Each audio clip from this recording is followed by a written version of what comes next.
Welcome to the Horror Vault channel.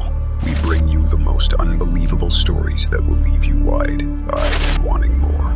Subscribe now and hit the like button to join in the fun. But remember, once you've signed up, there's no turning back.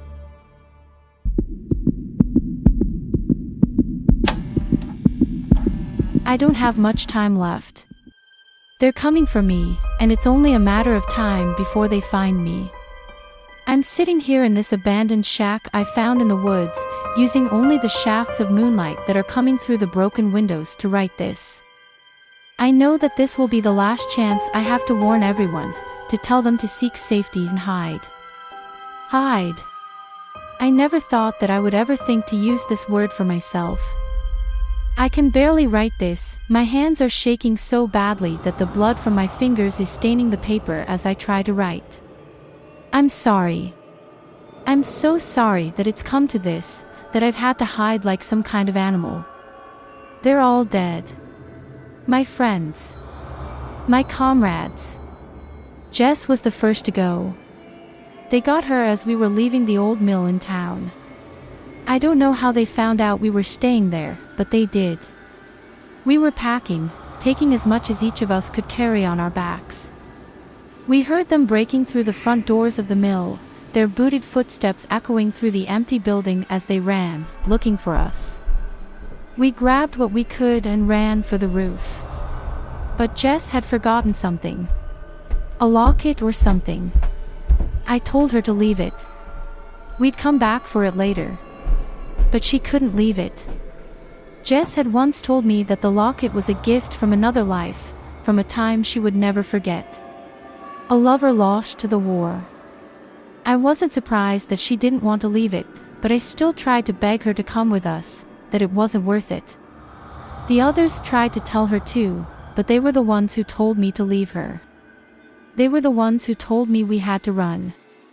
It had just started to rain as we ran across the roof. We could barely hear the first shots over the low rumble of thunder above us. The first cries still ring in my ears. I can hear them as if they were still around me. The screams made my skin crawl, the air filled with the sounds of death. Then, silence. The four of us were descending the ladders when the silence filled our ears. A deafening sound. We all stopped. We shouldn't have stopped, but we did. Luke was already on the ground. He was always the quickest of the five of us. He was looking up at the roof, as were we. Zach was below me on the ladder. Abby was above me, frozen, waiting. I should have known she'd call for Jess on the roof.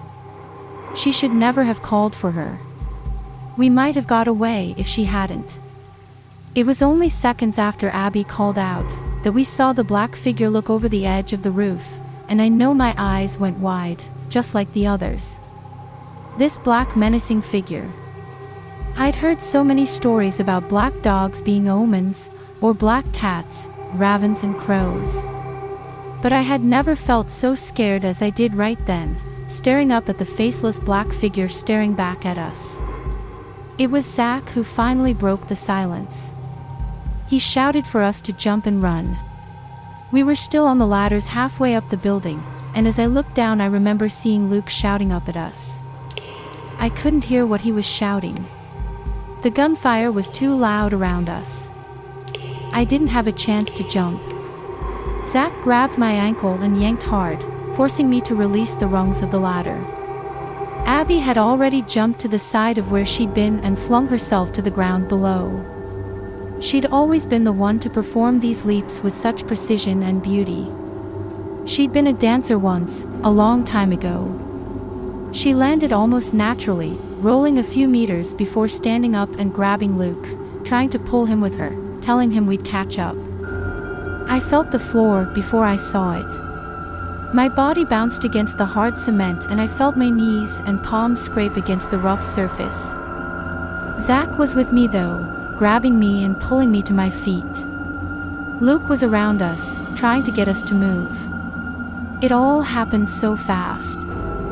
I remember glancing back at the top of the mill and seeing 8 black figures, all shooting towards us. but we were faster than they expected. We weren't Jess. We weren't recklessly rushing in blindly like they had. The next thing I knew, the four of us were running down the alley between the old general store and the flower shop. Zach had brought me here once. It was one of the only places in this small town that sold our favorite brand of drink. It was the first time I'd met him, after I'd wandered into town. I remember it like it was yesterday. His dark hair and those violet eyes. He was dashing and polite, but so mysterious. I was so thirsty from wandering through the woods surrounding the city, so hungry. I still don't know how the four of us managed to escape the mill. But we knew it hadn't been without sacrifice. None of us talked about Jess. None of us wondered if she'd come back or where she might be. It was as if all four of us knew the answer without asking aloud. I knew. There was no way she had got out of there alive. They'd killed her, just like they'd kill us if they caught us. Luke was the first to speak as we ran down Main Street and into the old cinema. He said what we all knew. We had to leave, run as fast as we could and get out of there. He told us of a sanctuary, a place where we'd all be safe. St. Louis. I'd never been there, but I knew it was at least an hour and a half away from our little town of Hermon. Zach asked him how we were going to get there, and Luke just told him we'd figure it out. I almost felt like maybe Luke knew what was coming, but was just too scared to tell us. Abby was already checking out the theater, making sure we were safe, at least for a few moments. She was the quietest of us all, so she was always the first to volunteer to go scouting around when we needed it. But when she came back, none of us were prepared for the look on her face. She had no color on her face, which was saying something as she was already pale. She told us we couldn't stay here, but of course when Luke asked her why and she wouldn't answer, he pushed her out of the way and went into theater number 1. I shouldn't have followed. I should have listened to Zach when he told me to stay with Abby. My hand shot to my face as soon as I entered the dark room. I covered my mouth and nose. The smell of blood was so overwhelming that it made my stomach churn. At least 15 people, all dead. There were bullet casings on the floor, and the bodies were just thrown across the chairs and into the aisles. Zach told me later that the bad guys in black lured everyone inside first. That was how they managed to eliminate many of us so quickly. I still didn't understand what was going on, but I was too scared to ask. Abby came running into the theater room shortly after, telling us we had to leave immediately. We didn't ask questions, we didn't need to. Zach ran to the back of the theater, back past the screen, and pushed open the door to the back alley. We ran. We had to. We left our temporary hiding place and ran back out into the rain that was now pouring down from the sky like buckets that were being dumped down on top of us. We had to run to the woods, where we would have constant cover and safety. But that was at least 8 blocks away in every direction. We were almost in the center of town. Luke thought we should head towards where the bus station was, back on the east side of town. That made the most sense because St. Louis was east of here. But Zach thought it would be too obvious, that they'd probably be waiting for us and that the roads would probably be blocked by now. As for Abby, she thought differently. She'd been so quiet the whole time, but finally she said we had to go back for Jess. Zach just looked at her. Luke bluntly said no. But Abby wasn't going to be satisfied with that answer. She started to cry, or maybe it was just the rain dripping down her face. She asked what if Jess was still alive or hurt and needed help. The 3 of us knew we couldn't go back, whether she was alive or not, but Abby wouldn't hear it. I begged her not to get louder, but soon she was shouting at us, calling us monsters, telling us that it was all our fault. Abby said she was going back on her own, that she was going to get Jess. She kept going back and we tried to get her to stay and calm down and think about it. But just as she was walking back to where the side alley of the theater was, Her head jerked to the right, an explosion of blood spurting from the left side of her head. She made a sick, moaning noise, as if she was still trying to speak, then just fell to the ground. I know I screamed, though I shouldn't have, because Zach grabbed my arm and pulled me along as he and Luke started running down the alley in the opposite direction. East it was. I was in shock. I hadn't even heard the shot before she fell to the ground. Abby and Jess were the second people I'd met when I got here. They were in the general store, buying the same brand of drinks that Zach was buying me. They were beautiful girls and best friends. They'd been friends since before they could remember, and they were almost inseparable. In fact, I can only remember a handful of times over the past few years when they'd been apart. Abby was in love with Luke, but Luke liked Jess. Unfortunately, Jess had never gotten over her lost love. We ran down the alley as fast as we could. We didn't even look behind us. We ran down this alley, then that, dodging in and out of buildings, doing our best to avoid the main streets. We didn't see another soul until we got to where the bus station was. Hermon Station was small, nothing big and glamorous. Just a small outdoor station with kiosks where they sold tickets. It was quiet there. Luke had expected to find at least 1 or 2 buses, as there were usually a couple kept here for backup or emergencies. But they were long gone. Apparently they'd been evacuating for a day or 2, quietly. It was as if they knew who they were and didn't want to save them. We would have to make a run for it from here. Walk to St. Louis. Luke even grabbed a map from a nearby kiosk, just so we knew where we were going, and where to avoid. He'd made the trip to St. Louis many times, but this would be the first time any of us had walked there. But we let our guard down. We'd finally thought we were free, that we'd found our way out and were going to get away. We'd started walking towards the tree line into the woods, not bothering to look behind us. We were stupid. Luke heard them first. Those heavy, combat boots slamming against the concrete as they ran. He told us to run, told Zach to keep me safe. They had their guns up and were firing before I even knew what was happening. I could hear the bullets ricocheting around us as Zach pulled me by the hand towards the trees. I didn't dare look back at Luke. I could hear the screams again, just like at the mill. People were dying. Luke was dying. As we were running, I asked Zach what was going on, why this was happening. I thought we had government immunity. That we were safe. That we could live.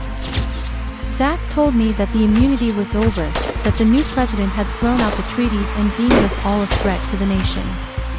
He called us monsters. He said we had no reason to be here. Zach told me that we were no longer safe. He said all we could do was go to St. Louis, where the safe house had been built in case something like this ever happened. From then until now, sitting in this cabin, everything is still a blur. We'd run for quite a while, then just started walking east. It was getting dark when we heard the sound of helicopters in the distance. Zach told me not to worry, to just keep moving. But I had this overwhelming feeling of dread building up inside me. We were in the middle of nowhere. I had no idea where we were or where we were going. Zach was leading me every step of the way. And I trusted him, as I always had since the day I met him. He was my savior and my protector. He'd recognized me the moment I'd entered Hermon. He knew that I was someone who needed to be protected. He took me under his wing and did just that. He introduced me to his friends, took me to the mill, showed me what it was like to trust and have friends again. Even now, when his life was on the line, when he knew he could save himself by leaving me behind, he protected me. He had taught me so much over the past few years. I didn't know what I would do without him. I had relied on him so much that now I didn't want to think about what would happen if we were separated. But we were separated. After hearing the helicopters in the distance, we heard the dogs, then the men. The men were loud as they chased us through the woods, obviously not trying to hide that they were close. It was like a game of cat and mouse for them. The hunters had become the hunted. When they started to surround us, Zach hid me in some bushes and told me to find the first opening and run. I didn't want to. I wanted to stay and die with him. I stayed long enough to see the fight start. They kicked him and punched him. And he took every punch, even though I knew he could have fought back. He stalled them. He saved me. It took every fiber of my being not to call out for him, to scream his name as I watched them taunt and stab him. They laughed at him, called him names and dared him to fight back like the others. But he didn't. He just looked towards where he'd hidden me, and closed his eyes. I still don't know how I got out, or even when. I only know that I ran the moment they fired the first bullet. I ran for what seemed like hours. I ran until my chest burned and my body ached. I ran as fast as I could, putting as much distance between me and them as I could. Now I'm here, hiding. I can hear the helicopters now, far in the distance. I could try to run, but I don't know where I'd go. I will fight. I have to. It is in my nature. I've already drunk my last bottle of Fangs. And I remember the first bottle Zach ever gave me. The government had created this for us.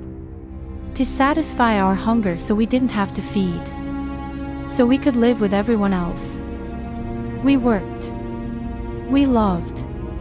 We laughed. We did what everyone else did. We made a name for ourselves and became citizens. We didn't have to train to hunt. We didn't need to fight. We became weak and civilized. We weren't monsters. We weren't vampires. We were us. But that's gone now. Abby, Jess, Luke, Zach, they're all gone now. The Fangs are gone. We are the monsters again, the creatures of the darkness. I can hear the dogs now, see the artificial light of their flashlights and spotlights through the broken windows. The humans have declared war. They intend to exterminate every last one of us. This is war, and I will stand and fight.